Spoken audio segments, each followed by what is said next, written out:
유다서 1절부터 우리 4절까지를 합독을 하시겠습니다. 요한계시록 바로 앞에 있는 유다서 1절부터 우리 4절까지를 다 같이 힘있게 합독합니다. 시작. 예수 그리스도의 종이요 야고보의 형제인 유다는 부르심을 입은 자 곧 하나님 아버지 안에서 사랑을 얻고 예수 그리스도를 위하여 지키심을 입은 자들에게 편지하노라. 긍휼과 평강과 사랑이 너희에게 더욱 많을지어다. 사랑하는 자들아, 내가 우리의 일반으로 얻은 구원을 들어 너희에게 편지하는 뜻이 간절하던 차에 성도에게 단번에 주신 믿음의 도를 위하여 힘써 싸우라는 편지로 너희를 권하여야 할 필요를 느꼈노니 이는 가만히 들어온 사람 몇이 있음이라. 저희는 예적부터 이 판결을 받기로 미리 기록한 자니 경건치 아니하여 우리 하나님의 은혜를 도리어 세교거리로 바꾸고 홀로 하나이신 주제 곧 우리 주 예수 그리스도를 부인하는 자니라. 아멘. 이 유다서는 예수님의 그 친동생인 유다가 기록하고 있습니다. 예수님의 동생 중에 그 야고보가 있었죠. 그 야고보가 이제 쓴 것이 야고보서고 또 그 야고보의 동생이었던 유다라고 하는 사람이 썼던 것이 바로 이 유다서입니다. 이 유다서의 내용은 뭐 읽어보셔서 아시겠지만 한마디로 이단에 관한 이야기입니다. 그리고 이단의 원조가 누구냐면 영지주의라고 하는 것이에요.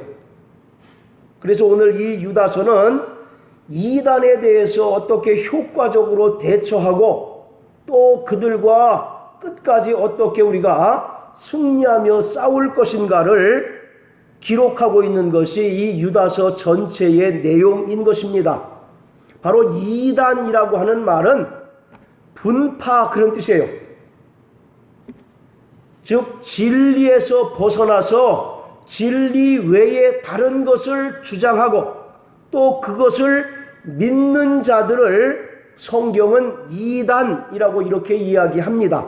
그리고 성경에서 이단의 원조라고 하면 누구를 꼽느냐 하면 여러분들 그 사도행전 8장에 보면 마술사 시몬이라고 하는 사람 있죠. 사마리아에서 그 사도 베드로가 사람들에게 안수하니까 막 성령이 그들에게 임하는 것을 보고 내가 돈을 줄 테니까 그 능력을 내게 파십시오 했다가 베드로에게 아주 혼쭐이 났던 그 시몬이라고 하는 마술사가 있어요. 이 시몬이라고 하는 마술사가 그 이단의 성경에 나타난 이단의 원조입니다. 그래서 그 성경을 연구하고 또 이단을 연구하는 사람들 중에는 이 시몬이라고 하는 마술사를 뭐라고 지칭하느냐 하면 이단의 아버지라고 이렇게 얘기해요.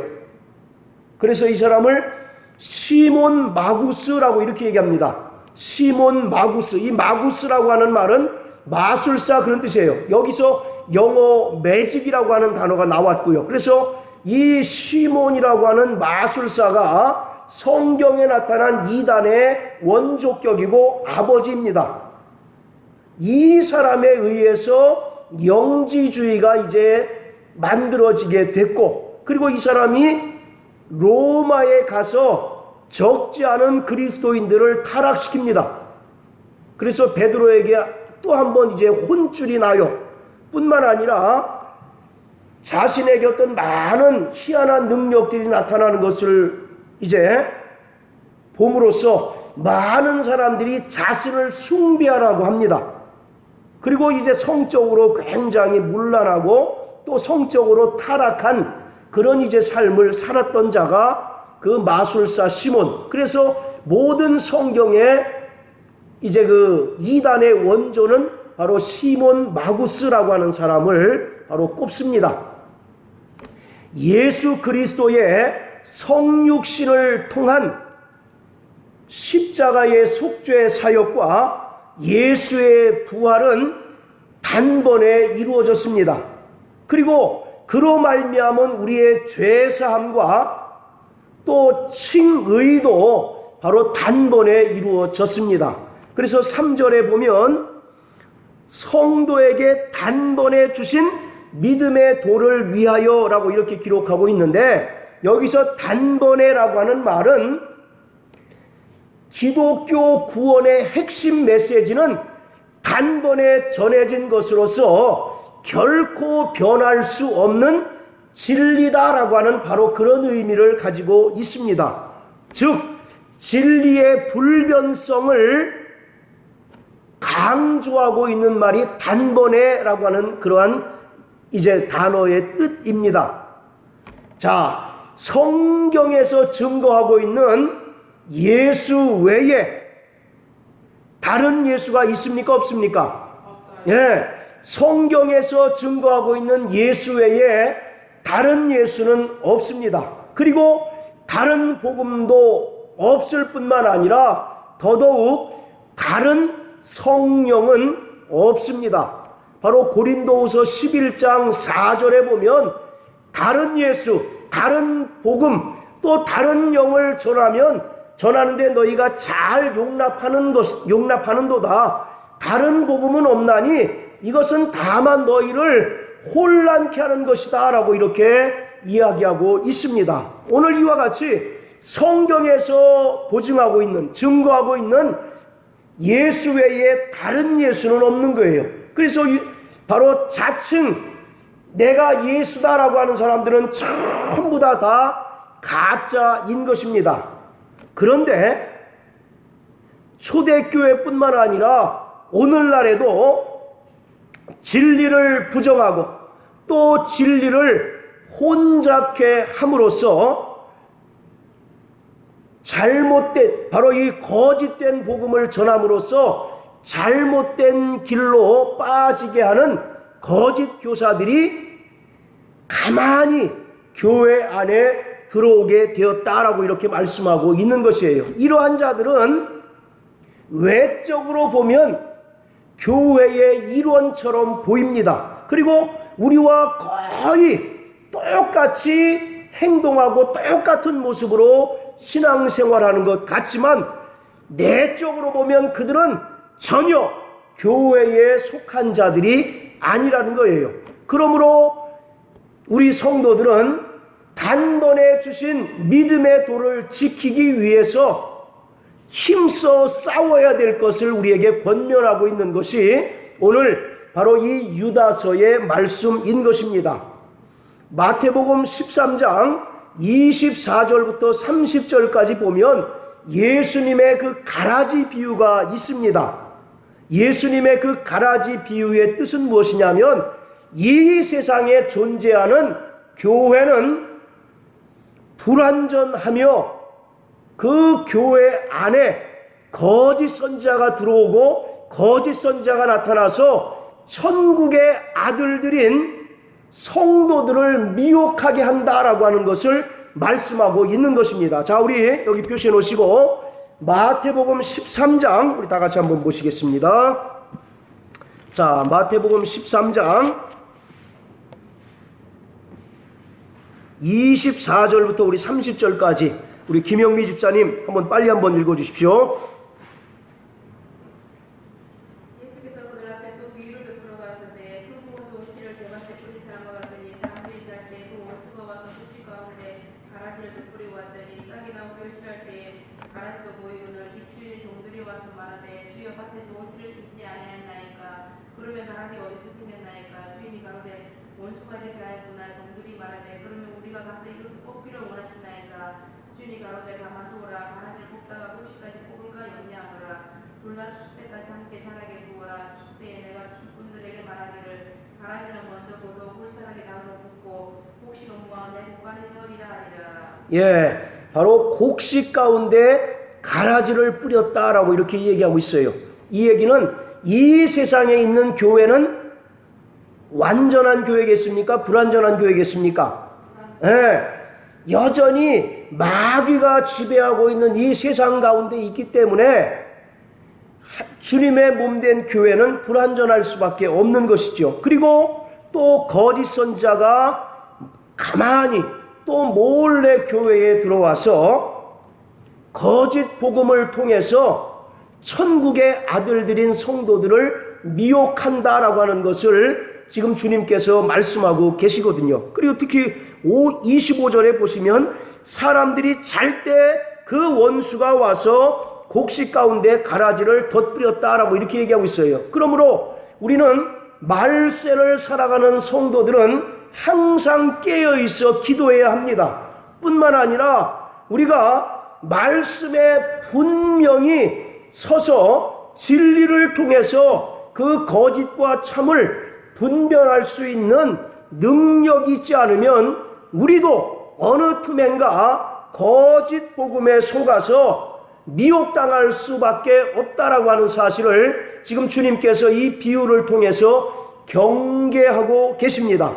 여기서 가라지라고 하는 것은 곡식과 그 모양이나 어떤 형태가 굉장히 흡사하다라고 이와 같이 얘기합니다. 그런데 바로 이 가라지라고 하는 것은 실제로 이제 독보리라고 이제 얘기를 하는데, 독이 있는 보리라고 하는 그런 이제 의미인데, 이것을 잘못 먹게 되면 이 약하게는 설사가 나고 또 심하면은 죽는 그런 이제 경우까지 생기게 된다는 거죠. 그래서 바로 그것을 정확하게 분별하지 못하게 되면 이것이 곡식인지 아니면 가라지인지를 분별하지 못하게 됨으로써 그가 그 독이 있는 보리를 먹음으로써 결국 죽게 되는 것처럼 오늘 성도들이 이 말세에 깨어 기도하지 아니하고 또 진리 위에 굳건히 서 있지 아니하면 우리도 어느 틈엔가 그와 같이 악한 자들에게 속을 수밖에 없다라고 하는 사실을 말씀하고 있는 거예요. 그래서 디모데후서 3장에 보면 너희는 배우고 확신한 것에 거하라 이와 같이 말씀하고 계십니다. 이 세상에 존재하는 하나님의 나라인 교회 안에도 마귀가 가라지를 뿌렸다는 거죠. 그리고 그 가라지에 의하여서 교회가 무너지게 되고 또 성도들이 믿음에서 떠나게 되고 또 믿음에서 넘어지게 된다. 또 그러한 일들이 장차 있게 될 것이다 라고 이와 같이 예수님께서 이 비유로서 우리에게 말씀하고 있어요. 그리고 실제로 데살로니가 후서 2장에 보면 예수님의 재림 전에 많은 자들이 거짓 복음에 미혹당해서 진리에서 떠나게 되고 또 배도하는 자들이 있겠다라고 이와 같이 얘기합니다. 그리고 그 이후에 적그리스도가 나타나서 거짓 기적과 또 거짓 표적을 통해서 성도들을 속임으로써 많은 자들이 멸망에 이르게 될 것이다 라고 이렇게 성경은 말씀하고 있는 거예요. 그러므로 우리는 진리 안에 거하는 자 되시길 주의 이름으로 축원합니다. 또 진리 위에 분명히 서서 진리를 통해서 정말로 참과 거짓을 분별할 능력이 없다면 우리도 그냥 흘러가는 물처럼 악한 자들에게 속아서 어느 틈엔가 믿음을 잃어버리고 멸망하게 될지 모른다라고 하는 사실을 우리는 분명히 알아야만 되는 것입니다. 하나님의 말씀은 진리인 것입니다. 할렐루야. 바로 성경은 하나님의 말씀으로서 바로 하나님의 말씀은 진리인데, 진리는 다음과 같은 몇 가지 특징을 가지고 있어요. 그래서 우리가 이 진리를 통해서, 하나님의 말씀인 진리를 통해서 거짓과 참을 분별해낼 수 있어야 하는 것입니다. 많은 특징들이 있지만 가장 대표적으로 세 가지 특징을 이제 말씀드릴 수 있는데, 첫 번째는 진리에는 반드시 역사성이 있다는 것이죠. 뭐가 있다고요? 네, 바로 진리에는 반드시 역사성이 있어야 한다라고 하는 겁니다. 이것이 무슨 뜻이냐면 어느 날 갑자기 나타난 것이 아니라 선지자들의 예언과 또 그 예언에 따른 분명한 성취가 있어서 이것이 오랜 역사를 통해서 검증된 것이어야 한다는 것이죠. 여러분들 구약에 예수에 대한 수많은 예언들이 있는데 그 예언들이 예수가 이 땅에 오시고 또 십자가에 달려 죽으심으로써 모든 예언들이 다 성취된 것을 우리가 믿습니다. 그래서 이 하나님의 말씀이 바로 진리라고 하는 것을 우리가 믿어 의심치 않는 거죠. 그러나 전혀 예언이 없이 어느 날 갑자기 짜잔 하고 나타난 것을 우리는 진리라고 인정할 수 없다라고 이와 같이 얘기하고 있는 거예요. 왜냐하면 그들에게는 뭐가 없기 때문에, 역사성이 없기 때문에 그런 것입니다. 요즘 그 아이들 하는 그 신조어 중에 갑툭튀라는 말이 있답니다. 갑툭튀. 우리 대성형제 그게 무슨 뜻이에요? 네, 갑자기 툭 튀어나온 걸 갑툭튀라고 그러는데 자, 그것처럼 어느 날 갑자기 나타난 것은 결코 진리일 수 없는 거예요. 히브리서 1장에 뭐라고 얘기합니까? 옛적에 수많은 선지자들로 예언하셨던 그가 또 이제 마지막 날에 아들로 말미암아 말씀하셨다라고 이와 같이 얘기한 것처럼 성경이 바로 계시의 말씀이고 그 계시가 결국 예수 그리스도로 말미암아 성취되고 완성된 것을 통해서 우리는 이 하나님의 말씀이 진리라고 하는 것을 믿어 의심치 않게 되는 것입니다. 자, 첫 번째 진리의 특징이 뭐라고요? 역사성이 있는 거예요. 대표적으로 요즘 한창 그 기승을 부리는 신천지가 있잖아요. 신천지에 대한 예언이 어디 있느냐고요. 그 이만희 씨에 대한 예언이 어디에 기록되어 있기에 그가 이긴 자라고 하는 그 이름으로 사람들을 혹세무민합니까? 그것을 우리는 분명히 진단하고 또 분별해낼 수가 있어야 되는 것이고요. 그리고 두 번째, 바로 그 진리의 특징은 진리는 반드시 보편성이 있어야 합니다. 뭐가 있어야 된다고요? 보편성이 있어야 바로 진리인 것이에요. 다른 말로 하면 언제 어디서나 그리고 또 누구에게든지 적용될 수 있어야 진리라고 하는 겁니다. 여러분들, 구원이라고 하는 것은 우리만 받을 수 있는 겁니까? 모든 민족이 누구든지 주 예수를 믿기만 하면 구원 얻는다라고 이와 같이 말씀하고 있잖아요. 그래서 사도행전 4장 12절에 보면 다른 이로서는 구원받을 수 없나니 천하인간에게 구원받을 만한 다른 이름을 주신 적이 없다라고 말씀합니다. 이것을 바꾸어 말하면 천하인간에게 바로 예수 이름을 주셨는데 이것은 누구든지 그 이름을 믿고 영접하면 구원함을 얻고 하나님의 자녀가 될 수 있다라고 하는 것을 말씀하고 있듯이 바로 진리에는 분명하게 보편성이 있어야 하는 거예요. 그래서 우리 교회 와야 구원받을 수 있고 또 우리 교회 와야 14만 4천에 들게 되어서 첫째 부활에 참여할 수 있다라고 하는 것은 전부 다 거짓말에 해당된다라고 하는 것을 우리가 알 수가 있는 것입니다. 그리고 세 번째, 바로 그 진리의 특징 중에 세 번째가 뭐냐면 진리에는 반드시 윤리성이 있어야 됩니다. 우리는 이것을 그동안 많이 간과해 왔던 것이 사실이에요. 여러분들, 하나님의 말씀은 이 세상의 윤리와 도덕을 초월할 수 있습니까? 없습니까? 네, 이 세상의 도덕과 윤리로도 거룩하고 깨끗해야 바로 그것이 진리라고 하는 거예요.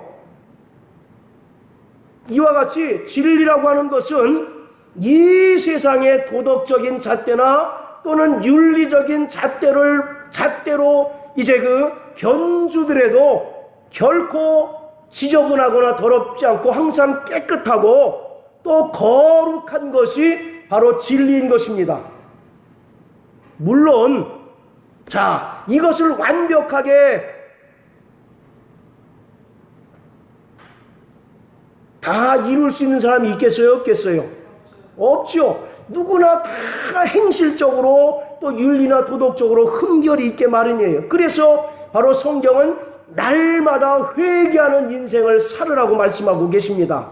그런데 오늘 이제 그 대표적으로 구원파는 한 번 구원받게 되면 그 육체가 아무리 어떠한 죄를 범하였다 할지라도 결코 회개가 필요 없다라고 이렇게 주장하고 있는 거예요. 그래서 그 사람들을 무율법주의라고 이렇게 얘기합니다. 그러니까 율법이 더 이상 완전히 완성됐기 때문에 더 이상 율법의 저촉을 받지 않는다라고 이렇게 얘기하고 있는 거예요. 여러분들 생각해 보세요. 율법의 의식은 다 예수로 말미암아 완성이 됐습니다. 그리고 다 폐지가 됐지요. 그러나 하나님의 말씀인 그 율법은 여전히 어떻습니까? 지금도 유효해요? 아니면 다 끝난 겁니까? 유효하잖아요. 그러나 그들은 그러한 율법에 저촉되는 범죄를 저질렀다 할지라도 자기 영혼은 다 구원받았으니까 그것에 대해서 그 육체에 행한 죄악에 대해서 다시는 회개할 필요가 없다라고 이렇게 주장을 하는 겁니다. 그래서 하나님께서도 나의 죄를 찾을 수 없다라고 이렇게 하나님께 대하여 오만을 부리는 사람들이 있다는 얘기죠. 그러나 진리는 철저히 세상의 도덕과 윤리라고 하는 잣대를 재더라도 항상 거룩하고 깨끗해야만 하는데 그것을 우리가 완전히 완전히 이룰 수 없기 때문에 우리는 날마다 회개하는 것 아니겠습니까? 그러나 회개가 한 번 구원받은 자는 회개가 불필요하고 한 번 죄사함 받은 자는 그 육체로 어떤 죄를 범한다 할지라도 그것은 다 무방하다라고 이렇게 주장하는 자들이 바로 그 짓을 우리에게 전해주는 자라고 하는 겁니다. 여러분들 계시록 2장에 보면 자 우리 한번 계시록 2장을 다 같이 한번 보시겠어요?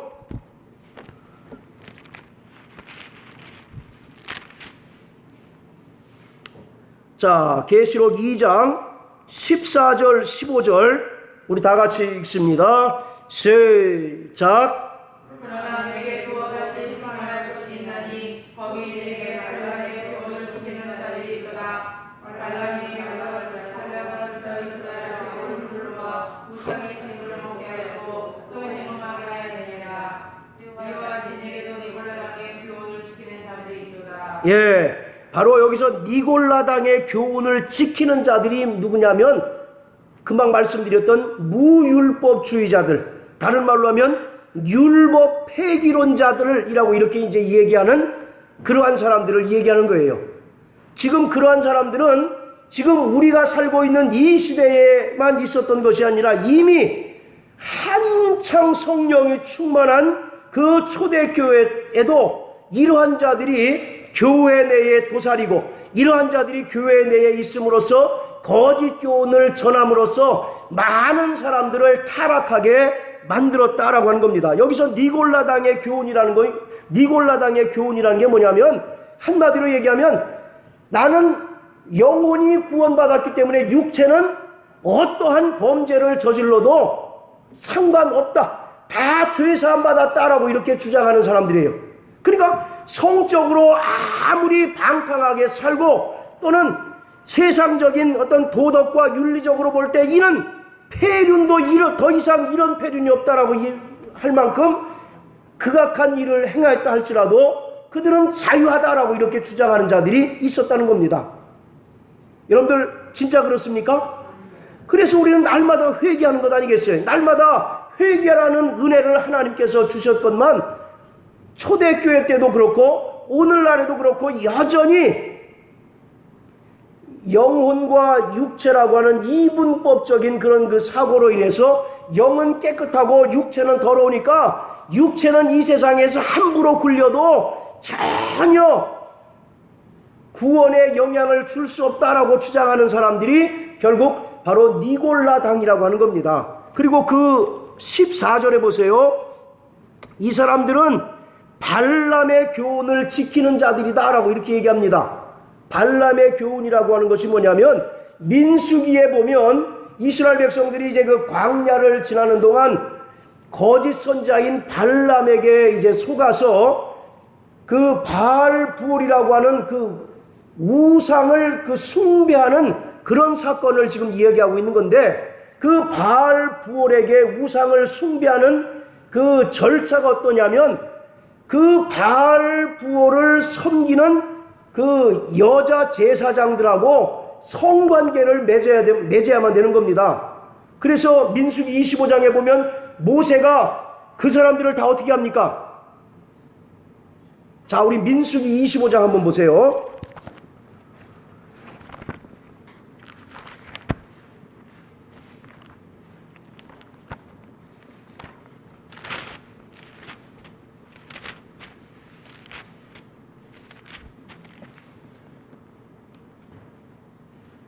자, 지금 민수기 25장이 이제 그 사건을 이야기하고 있는데,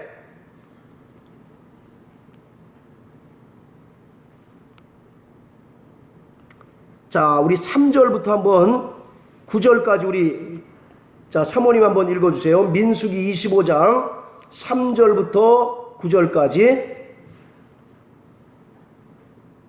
이스라엘이 바알볼에게 구속된지라 여호와께서 이스라엘에게 진노하시니라. 여호와께서 모세에게 이르시되 백성의 두령들을 잡아 태양을 향하여 여호와 앞에 머무여 달라. 그리하면 여호와의 진노가 이스라엘에게서 떠나니라.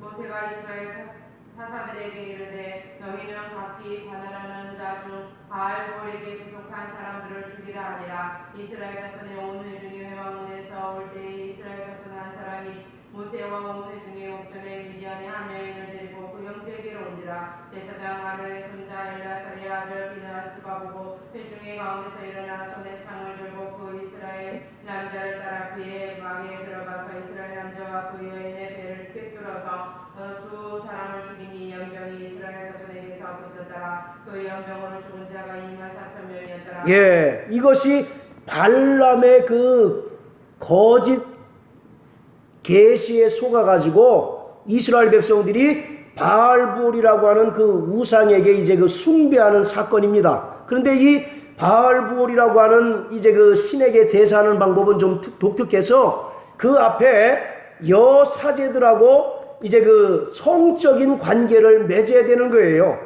그래서 거기 비느하스라고 하는 사람이 남자와 그 여자의 배를 어떻게 했다고 그랬습니까? 창으로 꿰뚫어서 죽였다. 그런데 그 사람이 무려 24,000명이나 되었다라고 이렇게 얘기하고 있는 겁니다. 자, 다시 계시록으로 돌아가서요. 바로 이와 같이 발람의 교훈을 따른다라고 하는 것은 우리가 예수의 은혜로 구원받았고 우리가 이제 진리 안에서 자유한 자들이기 때문에 육체로는 무슨 죄를 저질러도 그것이 죄가 된다는 거예요, 안 된다는 거예요?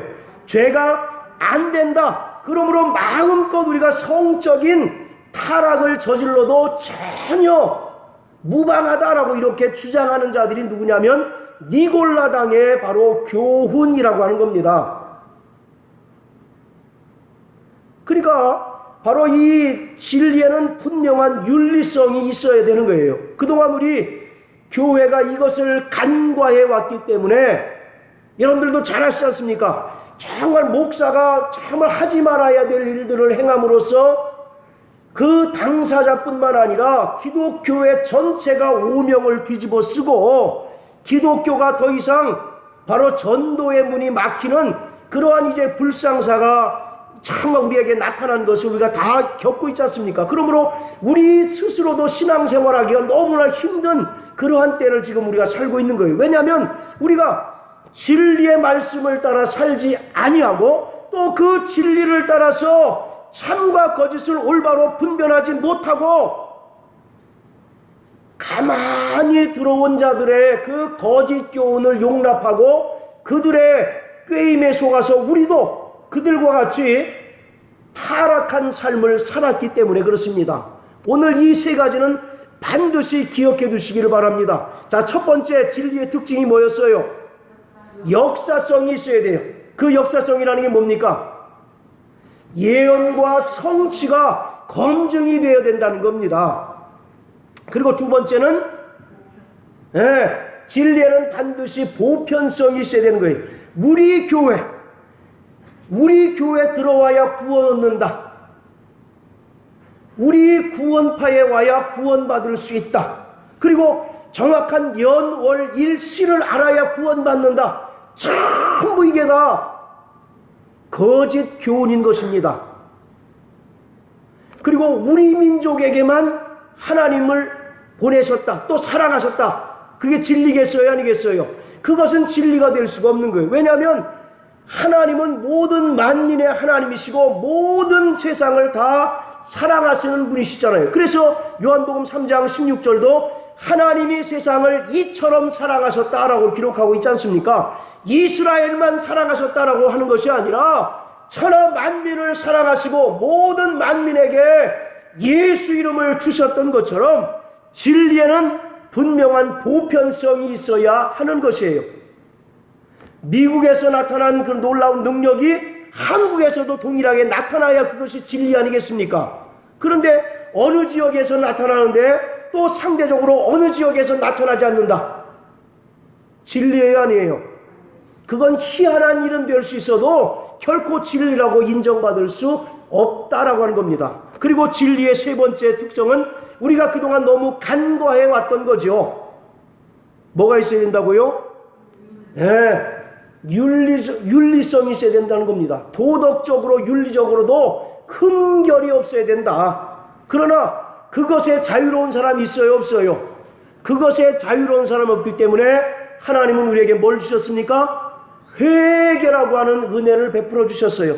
그래서 우리는 날마다 정말 때마다 시마다 우리의 정말 그 죄악으로 인하여 회개하고 또 그로 인하여 또 하나님 은혜를 입게 되는 거죠. 그러나 나는 한 번 구원받았기 때문에 다시 회개할 필요가 없고 또 영혼이 구원받았기 때문에 육체는 아무렇게나 굴리고 아무렇게나 살아도 전혀 거리낌이 없다라고 주장하는 사람들이 바로 니골라 당이고 발람의 교훈을 따르는 자들이다라고 성경은 말씀하고 있습니다. 정말 진리 안에서 자유하시기를 주의 이름으로 축원합니다. 또 진리로 말미암아 참과 거짓을 분명히 분별할 수 있는 우리 모든 성도 되시기를 예수 이름으로 축복합니다. 자, 다시 유다서 2장으로 돌아가서 오늘 이 유다서는요, 특히 이단의 원조인 영지주의에 대하여 강력하게 경고하고 있습니다. 아까 그 예수님의 그 가라지 비유에서 곡식이 자람에 따라서 뭐도 자란다고 그랬습니까? 가라지도 자란다는 것처럼 초대교회가 왕성하게 일어나는 반면에 부흥하는 반면에 또 뭐도 자라는 거예요? 가라지도 자랐습니다. 왜냐하면 이단이라고 하는 것은 교회와 정비례하는 것이 바로 이단이기 때문에 그래요. 교회가 없으면 이단이 있어요, 없어요? 이단이 없는 거예요. 그런데 교회가 생김으로써 그 교회를 깨뜨리고 또 성도들을 속이고 성도들의 믿음을 무너뜨리기 위해서 뭐가 이제 생겨나게 되느냐 하면 이단이 생겨나게 됐는데 그 이단의 원조가 바로 영지주의라는 겁니다. 그리고 이 영지주의가 오늘날에는 없는 줄 아십니까? 이 영지주의라고 하는 것이 직간접적으로 모든 이단과 관계를 맺고 있어요. 그래서 이 사람들은 굉장히 신령한 자들이에요. 육체적으로 금욕을 하고 금식을 하고 자꾸 영적인 것을 추구하는 사람들이 바로 영지주의자들이었거든요. 그러니까 요즘 그 신비주의, 우리가 일명 얘기하는 신비주의도 다 여기서 그 근원을 찾을 수 있고요. 뭐 구원판이 또는 뭐 심천지냐는 모든 이 세상에 그 생겨났다 없어지고 또 생긴 모든 이단들이 다 어디로부터 시작됐느냐면 영지주의로부터 시작됐다라고 해도 결코 과언이 아닌 거죠. 그리고 자기네들끼리 계속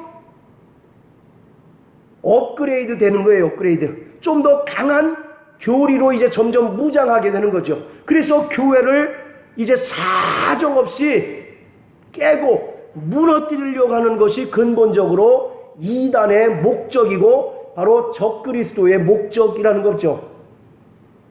그래서 이 영지주의라고 하는 것은 당시 그 헬라 철학의 영향을 받아서 영은 거룩하고 육체는 속되다라고 하는 이원론을 근거로 해가지고 구원은 육체와는 전혀 상관이 없고 육체는 항상 악하다라고 주장하는 자들이 바로 영지주의입니다. 이 사람들은 항상 거룩하고 속된 것을 구분해요. 영은 거룩합니까? 속됩니까? 그들 주장에 따르면 영은 거룩해요. 그리고 육체는 속돼요. 그러니까 그들이 주장하는 것이 예수님의 육체로 오신 것을 부인할 수밖에 없는 거죠. 그렇지 않습니까? 아니, 거룩하신 하나님이 더럽고 속된 육체로 어떻게 올 수 있느냐? 그렇게 주장하는 거예요. 그래서 그것은 실제 하나님이 아니라 하나님의 어떤 그런 환상이 잠시 나타났다가 사라졌을 뿐이다라고 그들은 주장하는 거예요. 그걸 일명 가현설 그렇게 얘기합니다. 이건 뭐 모르셔도 돼요. 가짜로 나타났다 그런 뜻이에요. 우리는 예수가 말씀이 육신의 이 땅에 오신 것을 분명히 믿고 시인하는 자들이죠. 그런데 그들은 실제로 하나님이 말씀으로 육체로 나타나신 것이 아니라 잠시 어떤 가상적인 현상을 통해서 나타났다가 사라졌을 뿐이다 라고 이렇게 얘기하고 있는 겁니다. 왜요? 그들에게 있어서 육체는 어떤 존재이기 때문에 더럽고 속된 존재이기 때문에 어떻게 하나님이 육체로 오실 수 있느냐라고 그들은 주장하고 있는 거예요. 그래서 이 유다는 당시에 가장 교회의 위협 세력인 영지주의, 특히 이단에 대해서 이제 언급하고 있는 것입니다. 그들은 바로 육체는 한 번 구원받았으면 타락하고 죄를 범하여도 전혀 무방하고 그것이 구원에 전혀 영향을 미치지 않는다라고 주장하는 자들이 바로 영지주의, 다른 말로 하면 무율법주의 또는 율법 폐기론자라고 하는 거예요. 그것이 오늘날 이제 그 일명 구원파. 그들은 한 번 구원받으면 다시 회개할 필요가 없다라고 얘기합니다. 여러분들 한번 보세요. 구약에 보면 속죄제라고 하는 것이 있죠. 자, 속죄제. 1년에 한 번 드리는 대속죄가 있죠. 그리고 날마다 내가 하나님께 범죄했을 때 드리는 무슨 제사가 있습니까? 속죄제가 또 있지 않습니까? 그거와 같이 예수가 단번에 육체를 찢으시고 피 흘리심으로써 우리에게 영원한 속죄를 이루셨습니다. 할렐루야. 그 은혜로 말미암아 우리가 구원받았다 할지라도 우리 성도들은 여전히 뭐를 갖고 있어요? 육체가 있잖아요. 육체에는 뭐가 있습니까? 죄성이 있잖아요. 죄성. 여러분들은 죄성이 없으십니까? 네. 끊임없이 우리 속에서 나오는 죄성이 있잖아요. 그리고 그 죄로 인하여 우리는 또 육체가 죄를 범하게 되지 않습니까? 그래서 그것을 우리는 자범죄, 성품죄라고 얘기하잖아요. 그래서 우리는 날마다 우리 영혼이 예수의 은혜로 구원받고 또 정말 하나님의 자녀가 되었음에도 불구하고 우리 육체는 끊임없이 이 땅에서 범죄할 수밖에 없는 연약한 존재이기 때문에 우리가 회개하여서 죄사함을 받는데 그들은 한 번 구원받았기 때문에 다시는 회개할 필요가 없고 또 그 육체가 어떠한 죄를 범하여도 그것은 전혀 구원과 상관없고 그것은 죄가 되지 않는다라고 이렇게 주장하고 있는 것이 바로 영지주의의 가장 큰 특징이에요. 그리고 바로 초대교회 때의 그 영지주의로부터 오늘 많은 교단들이 생겨나게 된 것입니다. 자, 그들의 특징을 보면요. 자, 우리 한번 4절 한번 다 같이 읽어보십니다. 유다서. 자, 4절 다 같이 시작.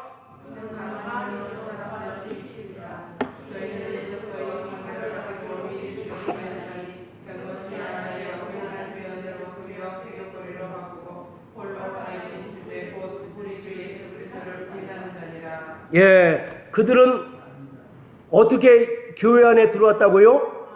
가만히 들어왔대요. 자, 또 우리 이 유다서 표시해 놓으시고 베드로후서 2장 한번 보세요. 베드로후서 2장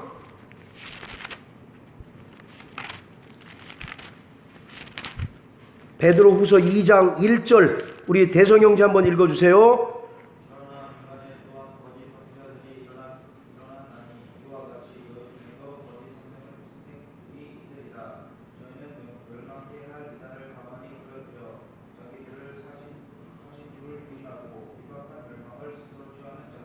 예, 자, 멸망케 할 이단들을 어떻게 끌어들였다고요?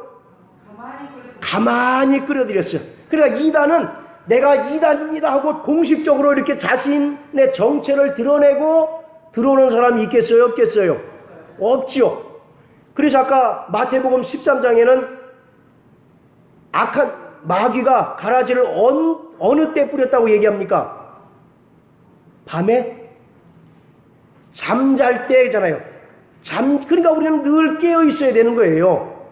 마귀는 자기 정체를 드러내고 들어오는 자가 아니라 자기 정체를 숨기고 들어오든지 아니면 자신을 광명의 천사로 의의 일꾼으로 가장하고 교회에 들어오는 자니까 우리가 그것을 분별해내지 않으면 그들을 막을 방법이 있겠습니까? 없겠습니까? 막을 방법이 없는 거예요. 자, 여기서 가만히라고 하는 것은 몰래 들어왔다는 건 몰래. 자, 다시 유다서 돌아가서요. 자, 이는 가만히 들어온 자들인데 그들의 특징은 뭐냐면 경건치 않는다라고 이와 같이 얘기합니다. 그들의 특징이 뭐라고요?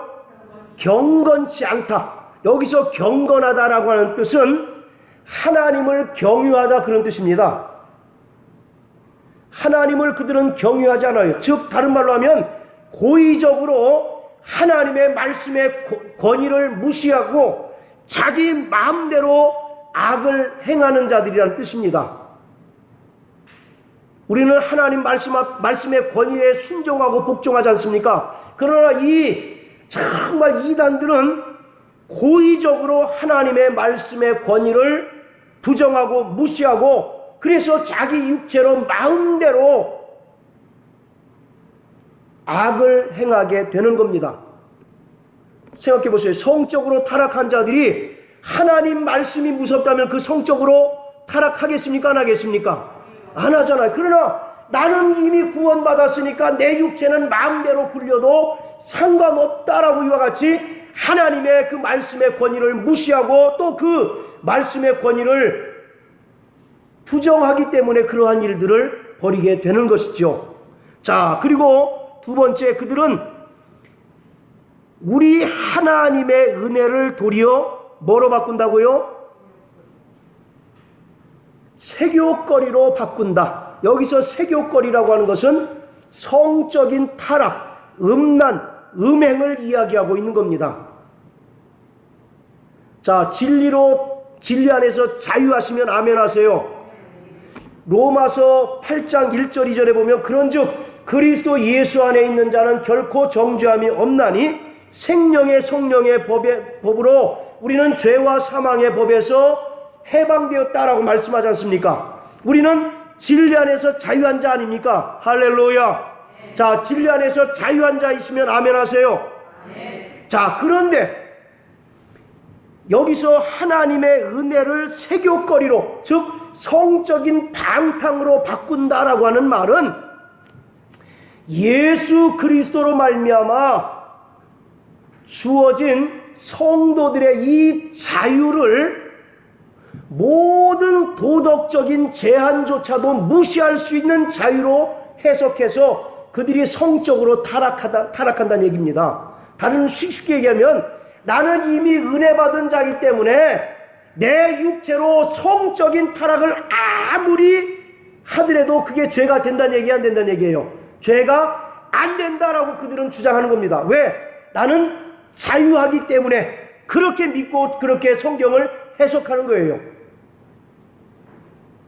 우리 1945년 8월 15일 날 해방을 맞으니까 막 사람들이 그동안 억압받다가 이제 갑자기 자유가 되니까 그때 이제 어떤 일이 벌어졌느냐면 옆에 있는 사람 얼굴 뺨을 딱 때린대지 않습니까? 그러니까 왜 때려 그랬더니 내 자유야 그랬대요. 그게 진짜 자유일 수 있어요, 없어요? 그와 같이 우리는 분명히 진리 안에서 자유한 자들이죠. 그러나 그 자유를 무분별하게 사용한다는 얘기입니다. 자, 무슨 말씀인지 아셨으면 아멘 하세요. 네. 우리는 분명히 그리스도 말씀 안에서 자유를 얘기하는 것이지, 그 자유가 세상의 윤리와 도덕적으로 지탄받는 그 자유를 포함하는 것이 결코 아니다란 얘기예요. 그런데 이 사람들은 나는 이미 다 자유한 자이기 때문에 이 세상의 법도 초월할 수 있어, 이 세상의 도덕이나 윤리도 다 초월해서 마음대로 못된 짓 해도 죄가 안 돼. 왜? 나는 자유한 자니까. 이렇게 성경을 해석하는 거예요. 맞습니까? 틀립니까? 절대적으로 틀리죠. 아니, 그러면 우리에게 성화의 과정이 왜 필요하겠어요? 우리가 정말 예수 믿고 또 성령을 통해서 새 사람 됐으면 우리가 정말 하나님의 거룩하신 형상을 따라 살아가는 그러한 성도들의 의무가 분명히 있는데, 이 사람들은 그 자유를 너무 지나치게 확대 해석한 거죠. 마치 아까 말씀드린 것처럼 8.15 해방을 맞으니까 자유라고 그러니까 옆에 사람 얼굴을 딱 때리면서 왜 때려 그러니까 뭐라고 그랬다고요? 자유인데, 내 맘인데. 그럼 둘이 어떻게 되겠어요? 서로 치고받게 싸움밖에 더 되겠느냐고요. 마찬가지로 우리 그리스도 안에서 누리는 자유라고 하는 것은 바로 정말 하나님 말씀 안에서의 자유지, 그것이 도덕을 초월하고 또는 세상의 그 윤리마저도 초월해서 우리가 무분별하게 또는 성적인 방종과 성적인 타락도 다 용인할 수 있는 그러한 자유는 아니다라고 이와 같이 성경은 말씀하고 있는 것이에요. 그런데 이 사람들은 그렇게 살았다는 겁니다. 여러분들, 그 성직자라는 말, 목사를 보통 성직자라는 얘기 하잖아요. 그런데 세상 사람들이 지금 성직자를 뭐라고 얘기하냐면 성적인 그 타락을 직업적으로 행하는 사람이 성직자래요. 그래서 요새는 어디 가서 목사입니다라고 하기도 정말 민망한 시대에 우리가 살고 있어요. 아니, 교회 목사가 종교면에만 나타나면 되지 왜 사회면까지 이렇게 나타나가지고 이렇게 속을 썩이느냐고요. 그렇지 않습니까? 정말, 그러니까 교회 안에서 정말 이렇게 무분별한 어떤 성적인 방종이나 타락이 전부 다 이들이 자신의 어떤 정욕을 다스리지 못하고 또 더 나아가서 자신의 어떤 하나님께로부터 정말 부여받은 그 자유라고 하는 것을 지나치게 확대 해석해서 오는 그러한 이제 그 폐단이라고 하는 겁니다. 저는 절대로 그런 성직자가 되기를 원치 않습니다. 예. 자, 그리고 세 번째, 이 제일 중요한 건데요. 자, 4절입니다. 홀로 하나이신 주제, 우리 주 예수 그리스도를 뭐 한다고요? 부인한다. 육체로 오신 것을 부인하는 겁니다. 그리고 예수가 하나님의 아들이심을 부인하는 것이 바로 이단이고 또 이제 적그리스도다라고 이와 같이 성경은 말씀하고 있습니다. 자, 우리 요한일서 4장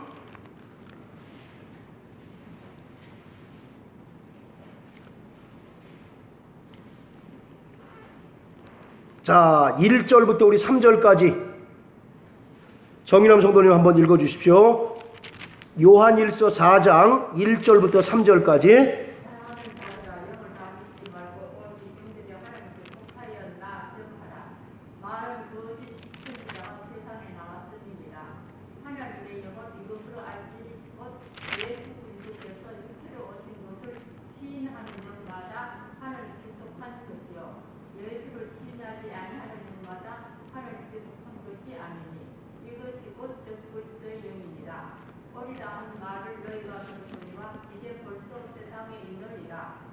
예, 자, 적그리스도가 어떤 자가 적그리스도라고요?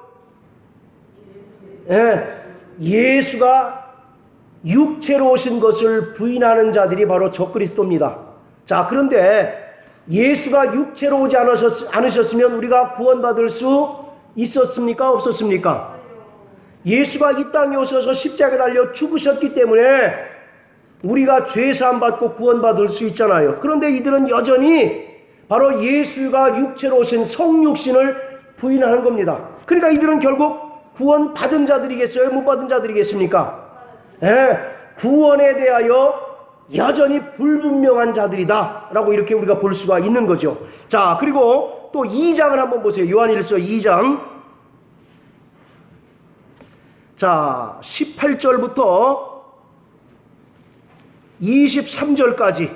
자, 우리 사모님 한번 읽어주세요.